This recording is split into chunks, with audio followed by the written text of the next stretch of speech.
And yep, here we go. So right now you should see my screen. Yes, Hopefully. we can. Obviously. Okay, awesome.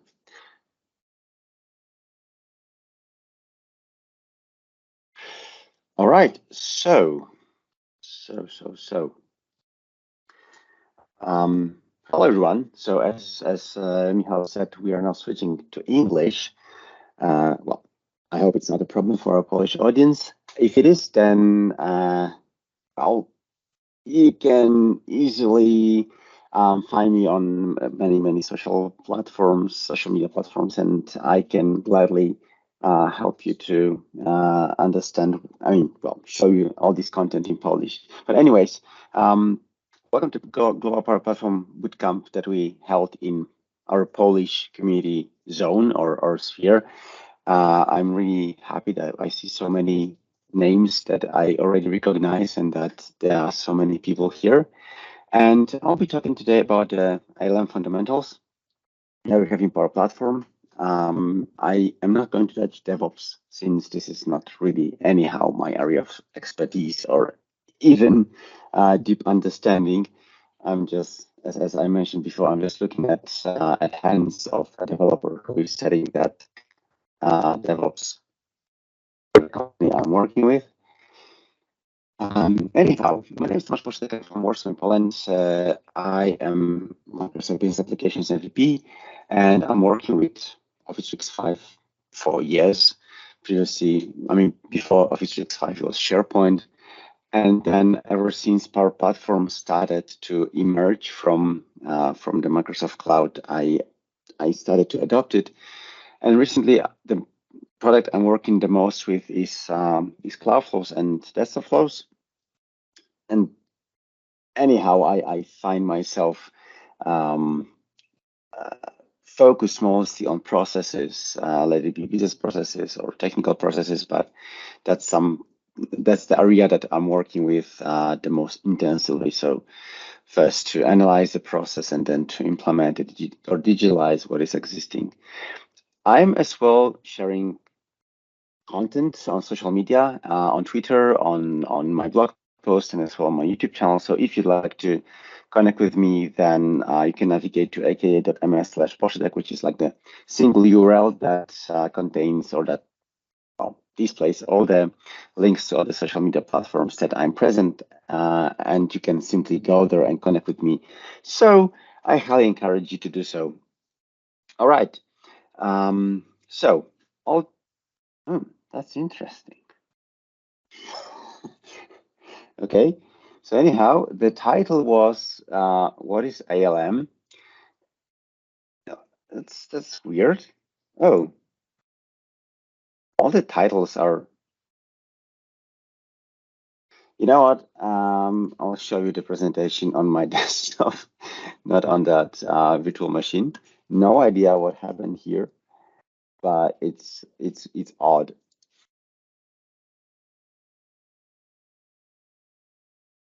That was something. Yes. Maybe you should make a backup of your data, because it looks scrambled. No. I mean, it was fine yesterday, and yes, you have been hacked. Someone said. yes, definitely. Yes, someone hacked me. Come on now, don't be shy.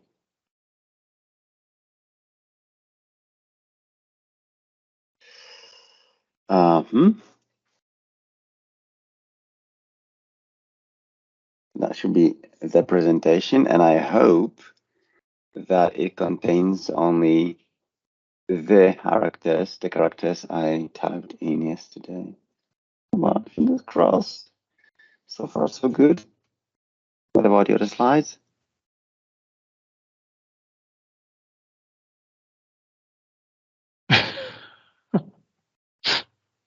Yeah. It will come. The loading.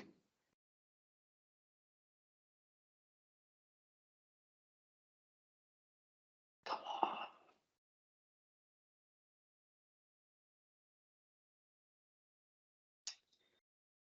It looks like Microsoft is slow or your internet connection is slow.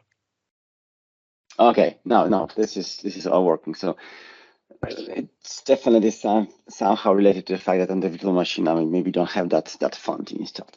So anyhow, what is ALM? The ALM stands for Application Lifecycle Management, and well, there are possibly multiple life cycles that you can face in organization that you're working with. Possibly there are different life cycles dedicated for different applications. For example, for more critical applications, the life cycle might be longer. It may contain more phases, but basically, the phases that we really may or should find in every ALM are those shown in the visualization. The point is that the application lifecycle management is the set of actions that every developer, or I mean every organization, is implementing in terms of their IT landscape and applications installed in that IT landscape. So it defines the life or the release life of the application from the moment it is being planned to be developed, then to the all the development process, over the testing process, then deployment process, and maintenance process. And so whether you just install an application one time, or whether you create it and then you create another versions or patches, it should always go through all these stages, because it is said that having this lifecycle management in place will help you to better, let's say, well, maintain actually the application, and be able to control where it is being deployed, who is deploying it, where you have all these environments where you develop, test, and use the application, and so on and so on. So in the end, you'll have a better understanding of how your application is being well deployed within the IT landscape. And so in Power Platform, we are actually having, like, as per my knowledge, like three types of ALM that we can actually implement. So the first one is this manual, where you are using the built-in controls and buttons into the Power Platform that helps you or allows you to export and import solutions, and then everything is in hands of the developers. Then this partially automatic, which I'll be as well focusing on today, is the one that is using the new addition to Power Platform, which is called the Power Platform Pipelines. And it's kind of a, maybe not a substitute, but it gives you a kind of a feeling or taste of what this fully automatic ALM is. And then the fully automatic is using the DevOps, Azure DevOps, and the repository that you can choose, for example, GitHub, and as well the Power Platform build tools that you have to install to your DevOps, and that allows you to simply create a fully automatic ALM, where on DevOps you define the files, the pipelines, and then you just hit the button, or you configure a scheduled processes that are, for example, daily taking your solutions from dev environment and move them to whatever other environments you have defined. Okay, so with that having said, you already should know, even from what I said, what is the very, very most basic and core component when speaking about the ALM in Power Platform. And you can write it down in chat window. Obviously, I don't have now chat window in front of my face, but anyway, I bet that you already know. So the most core, the most fundamental component that we are using when speaking about ALM in Power Platform are obviously solutions. But that's not it, because apart from the solutions, we as well have the environments. And these two things are actually the core elements of the ALM in Power Platform. Why? Well, because on environments, we are creating solutions that are containing all the components which are making the final application or the final process. And then environments are used, obviously, to create this isolation between where we develop the application, then where we test it, or where we even stage the application for user acceptance tests, and then finally where we have the production environment, so where the application is being used. And so why the solutions are so important? Well, first of all, they allows you to somehow logically gather all the components which are building the solution into a single folder. So like the solution can be considered as a folder where you have all the flows, apps, connections, variables, and so on gathered in a single place. So it gives you just a better understanding and overview of what you actually have in that solution. I'm not mentioning the components which are related, which can be stored in other solutions. But the point is that if you're creating a new application or a new process, you should have like a single solution where you keep all its artifacts in place. It allows a version control as well. Although don't get fooled, it doesn't allow you to roll back to a previous version. So if you do want to have the version control with the ability to roll back to a previous version control, then you should either implement the Azure DevOps, which can push your solution to a GitHub so that you have actually the version controlling in a GitHub, or you should simply export your solution every time to your local repository manually.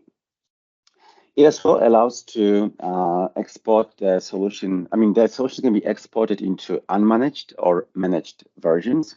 The unmanaged and managed will be, I will talk about them later, but the most important thing here is to understand that the unmanaged solution is used for development, and then managed solution should be used for deployment. So ever since you're planning to ever since you think about living with your solution, the dev environment, you should be thinking about the managed solution. Now, it allows you as well for to create or to follow the different ALM scenarios. So you can create an update for a solution that exists in a, for example, productive environment. You can go for an upgrade, or you can go for patches. I'll talk about it later as well. They're owned by publishers, which I will talk about later as well. But important is to remember that publishers is as well some kind of a key concept when speaking about solutions, and they are built from layers. Why layers? I think I have a slide for that as well. If not, then I'll just describe it. So the components. As of today, I have no idea, to be honest, how many components we can add to solutions, but there are like dozens of them. But the key information here is that the component simply represents something you can customize. So it can be an application, it can be an automation, it can be a chatbot. Like this can be those components you can find in the first set of navigation menu when you hit the button New. Or this can be one of those which can be found under More or even under Other. So there are like really dozens of these components you can add. These artifacts or components are then being used as those building blocks of your final solution. And our solution here can be used exchangeably between like the solution as of like an application or a process that you're building, or as a solution as the solution that we understand through the Power Platform nomenclature. So that core element for the ALM. But anyhow, I'll be using this solution somehow like in one sentence to describe solution as an application, as a process, as something that we are building. And in other terms, in other sentences, it will be the solution that represents this set of components. Speaking about myself, the solution components that I'm using the most, and possibly this is the same thing that most of you being now on this session are using, are those which you can find in the first set of elements that you can find under the New button. Then most probably when you hit More, then you are using connection references in environmental variables, maybe other things as well. If you're building model-driven applications or the Power Apps portals, then possibly you're using as well information stored here under the more like the templates or settings. Nevertheless, if you're really creating some sophisticated application, possibly you will find as well some more elements under the other components. I have been using only the key vault reference, and that's the only thing I see here that I ever touched from this extended list of components. Okay. Now the publisher. Why the publisher is so important? Well, definitely. So basically, that's because the publisher defines who actually developed the application, who owns it, and it as well allows you to create the prefix so that anything that you're creating in a solution can then be prefixed by the publisher's prefix, which helps you then as well to easier find those components which are created by you in a specific solution. It as well stores information about the publisher themselves, so that the name, the address, the URL, the contact details, and so on. It as well defines the sequence number for the choices. So because the choices can be selected in a single table, therefore you can define your own number for all the records that will be created by the publisher of yours. So in the end, the publisher is important because it helps you simply to distinguish those components created by you from all the other components that you can find in the environment. So this is mainly for the visibility and readability purposes. Okay, then speaking about the managed versus unmanaged, or maybe unmanaged versus managed, because, oh gosh, there is a mistake on the slide, and I hope you can easily find it. So obviously, the first column is unmanaged, and the second column is managed. And I'm sorry for this mistake. I have no idea how it happened and how long it is in there.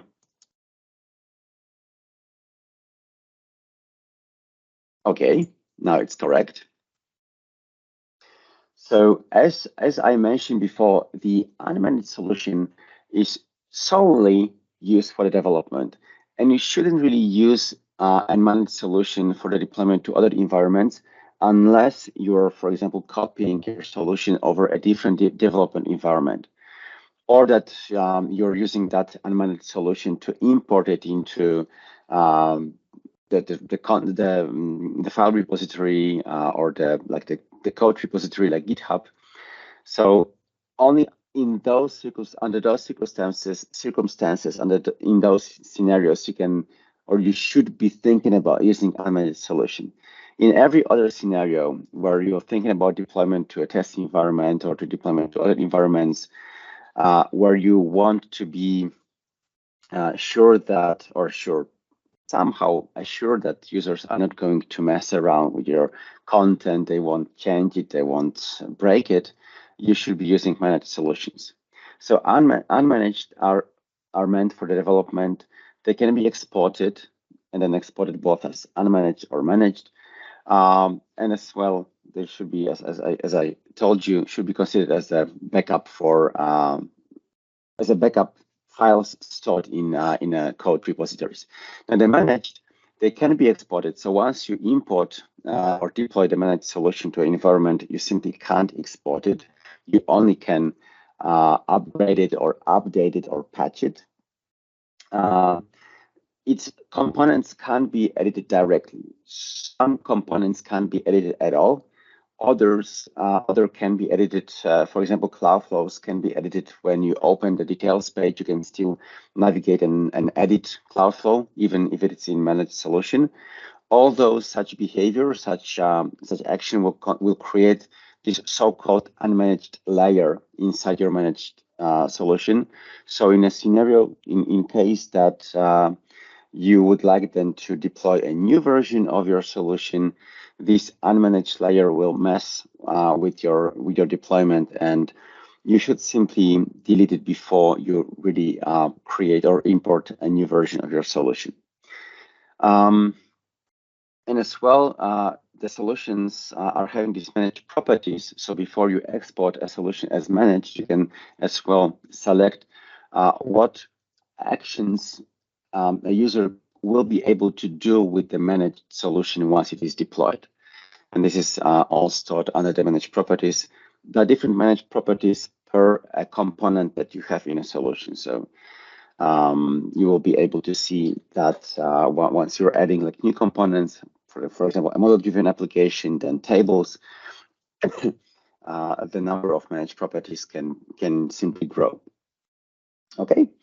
The only thing that I can ask you at this level, Michał, David, if there are any questions asked, then please verbally tell me, because I'm not controlling the chat window, or I will simply answer them at the end of the session. I think we will wait for the end of the session. All right, so whichever is easier. All right, now speaking about the update versus upgrade versus patch. So the update is that scenario where you simply import a solution and that you can use to like overwrite what is already deployed. If you even switch into the classic mode, you can make an update that forces to overwrite even the customizations which were done, so that even if you have this unmanaged layer in the classic import, you're able to overwrite everything, so that to get rid of those customizations. The upgrade is the most recommended way, because it makes like a differential check. So it checks what is already deployed, what is in the imported solution, and it simply removes what is obsolete, imports new changes, and then triggers like the merge. So it goes from the most bottom layer of the solution up to the one that has just been imported, and it merges all these layers together. So in the end, we have like a final version available for the user that owns or that contains only the latest updates, with removed with everything removed that has not been used in the latest version. And so the upgrade as well can be performed immediately, so that you simply import the upgrade and it's being deployed. The merging is being triggered ad hoc, or you can upgrade for a like you can upgrade a solution and set it in a staged layer, so that you can actually check what has been imported, and then you can decide whether to perform this merging, so that the staged layer is being then merged with all the, for example, patches which have been deployed, or wait for something else. And then the last scenario you can use with solutions is a patch, and the patch can be considered like a hotfix. So it should it's like a dedicated solution that you can create out of the parent solution, and then you can decide what you want to put in that patch solution. So by default, you don't really put there all those components that the parent solution contains, but you can simply put there a flow that you have changed, or the new environmental variable that is being added to the solution, and then you can simply deploy it. And once you deploy that patch, as said, it again creates like a new layer in your solution that is then being used by the users. Okay, and that's basically it. So I spent like whatever, like half an hour or 20 minutes on that presentation. So let's jump into the demos that I like the most. Okay, so I'm right now in my dev environment in Power Platform. And then once I hit this new solution, this is the place where you're able to either select a publisher or create a new one. I already have my own publisher, and then you're always able to find those default publishers. Now, you shouldn't use a default publisher because of the reasons I mentioned, because you'll be not able to distinguish what you will be creating from everything that is being deployed, for example, by Microsoft or even by others. And as well, you shouldn't really use the default solution to create content, because default solution cannot be exported. And as well, default solution contains everything that is being deployed to that environment, or everything that is created in that environment. So the default solution is only here for you to give you like an overview of all the components from all the solutions, but not to be used to create new things. And well, it's loading, and possibly it will load sometime. Yeah, so it has loaded. It has lots of components that are being deployed in this environment. So possibly that's the reason why this is loading so slowly. Anyhow, once you decide to create a new solution, first, and you haven't created your own publisher, first create a new publisher. As said, it's being used to distinguish your components from others. So define the display and define the name, define the prefix. The prefix is going to be then used to be added to all the internal names of every component that will be created with this within this solution. And then this choice value prefix is the one that I mentioned. So if you'll be using the choice sets, then this prefix will be used to precede every value in the choices. And in the end, well, maybe I'll just type in something.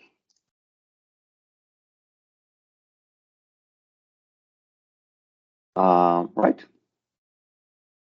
And then the prefix can be like the test publisher, right? The TP. Maybe TP is not the right one, because this also corresponds to my name and last name. For example, TP10, right? And then every object that will be added, or every component that will be created in a solution, will be prefixed by this publisher prefix.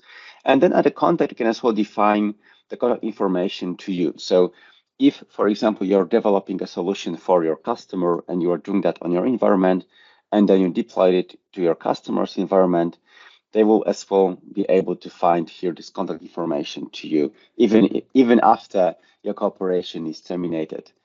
All right, so now I can simply save it, and then use it in my solution. And let's create now the new solution that will be called, I don't know how about you, but I usually start from the version 0.1, not from the 1.000. That's because well, usually we are not starting with the first release ready to be released, but from some alpha, beta, or whatever version of your application. And so right now, as we have started with the solution, we are inside, and here you're able to create new items, new components, or you can go and add new components which have been created in your Dataverse environment.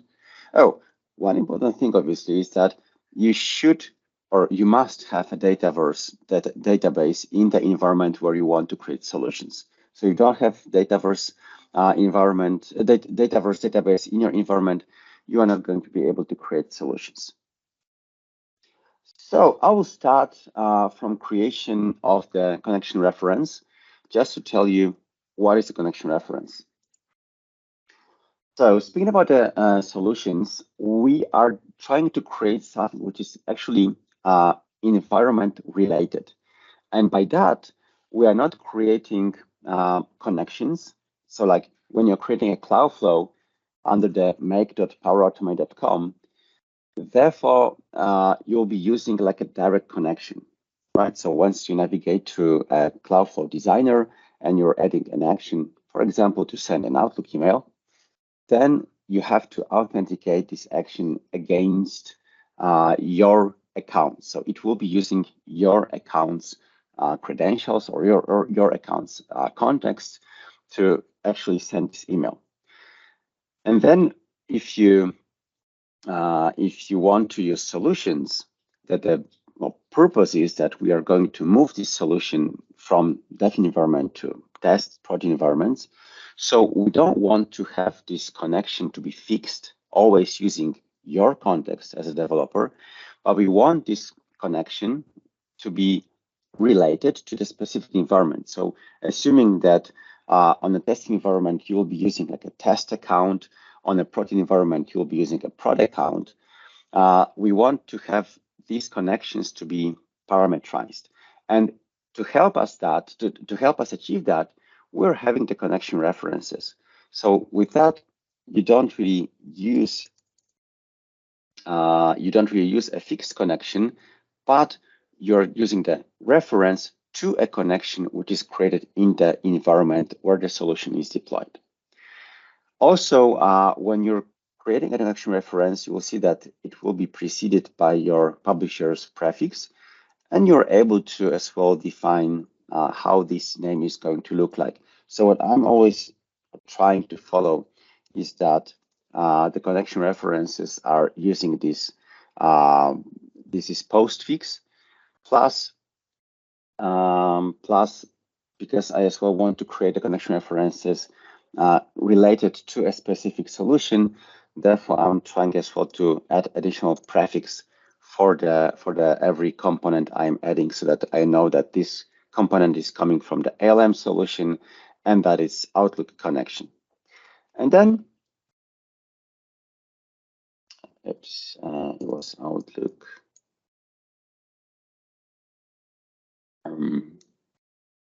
Sorry.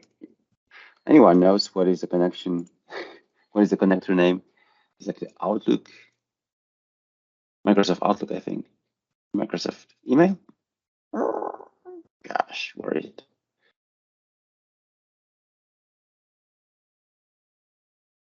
Oh, it's Office 365 Outlook. All right.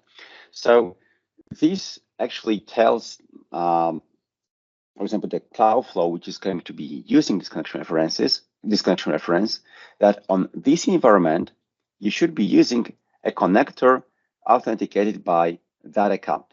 But once this solution is deployed to a different environment, this connector might be using a different connection, but the connection reference used by the Cloudflow is still going to be the same. So I'll now create it. And another thing that I will as well create here is going to be the environment variable. Now that's the second most, in my opinion, important thing when speaking about either building flows or applications, because it as well allows you to parameterize your application and make it environment related, right? So you could be using different values for example, email subject based on the environment where the solution is deployed. For example, you would like to say that the email sent from the test environment is having the specific test prefix in a subject. Meanwhile, when it is being sent from the prod environment, it is having the prod prefix in a subject. And you can achieve that by defining and using environment variables. So let's say this will be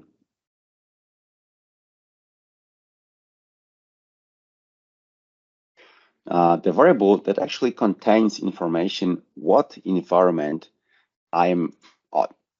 And then speaking about the environment variables, you're able to use different types of these environment variables. By default, or most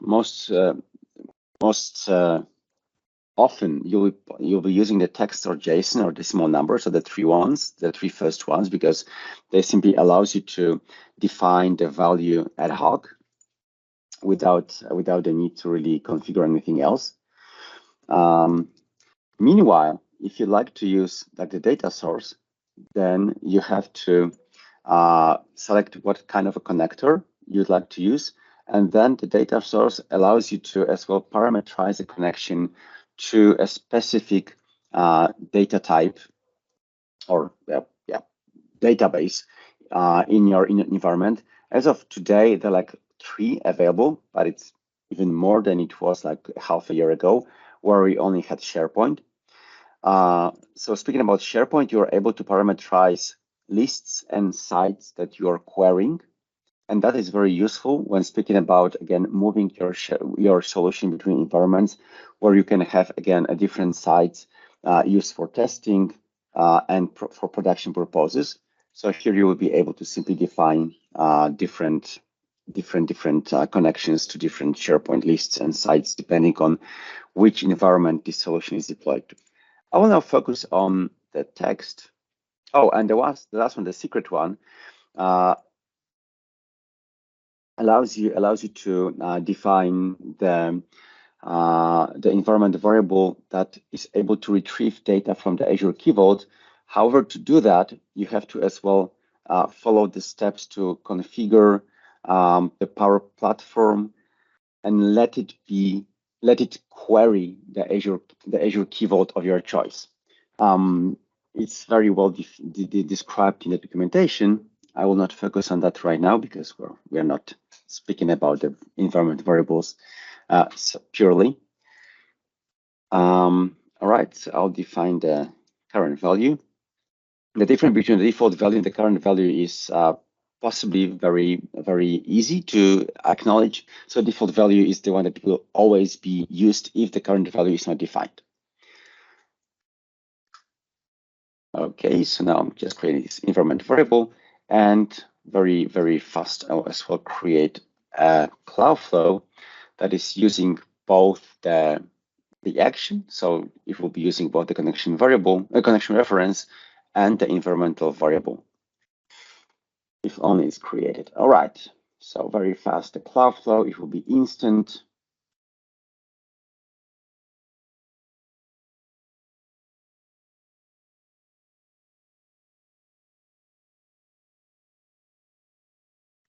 And then I'll use the Outlook email. Where is it? Send. Okay, and now this action has been added. However, you can see that it is using actually the connection reference, not the connection that you can find if you open a flow built through the directly in make.powerautomate.com, so not within the solution. So then you have the connections. In solutions, you have connection references. I'll send this email to myself. And here I would like to use this environmental variable that defines what kind of environment this is.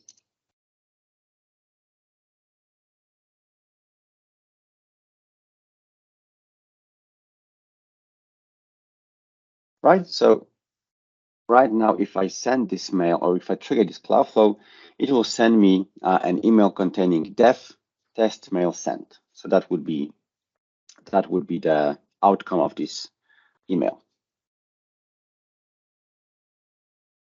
And now once this is saved, I will go to solution back.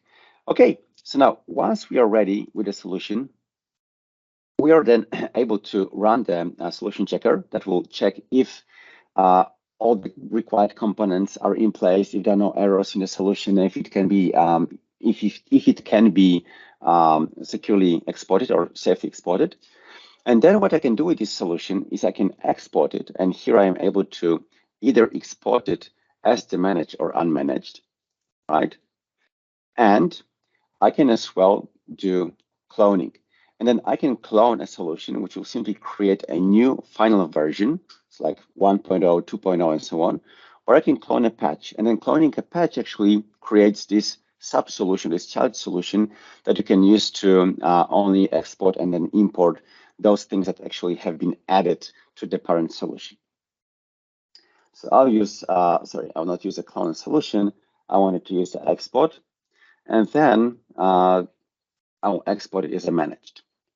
So that will create now a zip file that I can manually use and, for example, navigate to my prod environment where I can say that I want to import it. Possibly I don't have it yet. No, I don't have it yet exported. Now, what I have done is okay-ish, but I have done a small mistake. The mistake I have done was not removing the existing values from environmental variable. So what has been done here is that this solution has been exported with the current value. And that means whenever I import the solution to a new environment, it will always contain the def as the current value. And because I want this value to be set per environment, before exporting the solution, I need to remove this value from the solution. So only now, when I export the solution and import to a new environment, the solution import form or the process will ask me to define the value for this variable in the environment where it is now being imported. So it is still being exported, but let's not focus on this manual import, or maybe I should focus on that. So I still have 15 minutes, right? Actually, 7. 7. All right. So, well, just to show you, once you downloaded this solution manually, you are then able to simply navigate to a different environment and then hit to import it. And then if that variable's value wasn't set, on the next step, I would be asked to provide a value for this variable. But because it was set, then the next steps are just to import this solution. Yeah, right. Either something changed or I have removed it. Anyhow, or maybe the fact that I removed it while it was being exported was fast enough to be reflected in the exported solution. So anyhow, if I didn't remove that variable, it wouldn't be here or like an open field for that value to be provided. Okay, and then now I want to focus on the pipelines because that is, I think, the most important thing. So the pipelines is something that you're able to create or install in your own environment, in your own Power Platform landscape. But to do that, first you have to create a dedicated environment that is going to be the pipeline's host. And then once you create this pipeline host, just be sure this is going to be a managed environment. So it has to be switched into managed. And once you have it switched into managed, navigate into resources and then, into resources and then Dynamics 365 applications. And here you need to install a new application that is called the Power Platform Pipelines, I think. The Power Platform Pipelines. I have it already installed, therefore I won't be able to find it here on the list of available apps. However, if you are creating this environment from scratch, the next step after enabling the managed environment is to install the Power Platform Pipelines. And then once you have it installed, you can navigate to this environment and open the deployment pipeline configuration application. Now, this application is used to define what environments you are going to use in your ALM scenarios and what pipelines, so what kind of automatic move from which environment to which environment you want to have. So first, you need to define environments. And I'll define 2 environments. So I'll have the dev environment, and this will be a developer environment. And I need to get this environment's ID, which is once you navigate to Power Platform Admin Center, and here it is. I need to provide it. Right, so that will be the first one.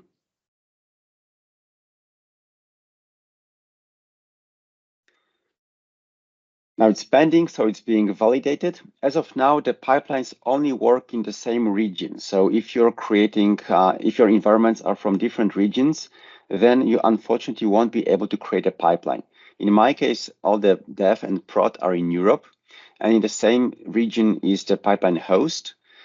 This is not important, but what is important is that the environments which are being used have to be in the same region when you're creating the pipeline. So I can't move a solution from Europe to United States, but it is set to be changed sometime soon. And then the second environment is going to be this prod environment. I can as well add like a test environment in the between, so that I can then create a pipeline which is going to move a solution between the environments. Or maybe I'll create as well this test environment. For that purpose, I'll use my own environment, which is as well in Europe. And so every environment but the development environment has to be set as the target environment, because we will be moving to that environment from other environment. Okay, so that's the test environment. And okay, I have everything now defined. So I am now able to navigate to pipelines and create a pipeline. I'll create two pipelines. The first one, we just move content from the dev to prod, and the other one from dev to test. So let's call it dev to prod. And now once it is saved, I'm able to define the environments. So first I need to add the dev environment, and then I need to define the deployment stages. What in this case will only be to move data. Oh, there's a lot of them. Right. Hopefully this is the right record. So this will only move. Nope. So that possibly is this one. Okay, then I'll create a new deployment stage, which will be dev to prod as well. And it will move data from dev to prod. Okay, so that's the only thing I have to configure to make it work. So this is the first pipeline that will allow me to move data from development environment to prod environment. Now, if you'd like to allow other users in your tenant to as well use this pipeline, you have to share this pipeline with them. So you need to hit the manage access and then to add someone else from your team. For example, I'll add the John researcher. And the only thing they have to be granted is the read permissions. So they're not going to be able to actually modify this pipeline and so on. Also, what you need to do is to grant them security role to the Power Platform pipeline host environment that will allow them to be users of that pipelines. So it will not show that environment to them, but it will allow them to use it. You can find details on how to configure this step by step in one of my videos on my YouTube channel. All right, and the second pipeline I want to create very fast is going to be dev to test to prod. And this will again move data from dev, but now I will create a new deployment stage. So first dev to test, where I will move data from development to test environment. And after that, I'll create another deployment stage. This time will be test to prod, which will first use the dev to test stage. Sorry. Done. Okay, and then it will move it to prod. Okay, so right now I have two pipelines created, and sorry for doing that so long. Just last steps. So right now I'm able to navigate to this new icon that will appear after you have installed and configured the Power Platform pipelines. And in here you'll see all the pipelines to which you have access. So dev to prod only allows you to deploy to prod environment. Dev to test to prod allows you to first, or requires you first to deploy to test environment, and only after you deploy to test environment to move the solution to prod environment. So I'll make it quick. I'll go from dev to prod. And once you hit deploy, you're then going through the validation process, where you will be asked to provide the environment variable values in that target environment, and as well to define or to cite the connections for the connection references being used by those by the connection references within that solution. And after you do all these things and everything is set, you will be able to simply say, yeah, deploy. And it takes a couple of minutes always, even for the easiest solution. However, this is like really semi-automatic. So the only thing that you are, as a developer, that you need to do is to hit the button deploy here and go through validation process. So comparing this to the fully manual process, it is much easier, and as well it is like defined. So your developers are not going to move those solutions to any available environments, but they will simply know that this is the pipeline they have to follow, and that they will be aware that these solutions are really moved to the correct environments and that they can't make any mistakes. And then what is fully automatic is with DevOps, where you can really automate everything that I am showing here, even more. So once it's deployed, and then I go to my production environment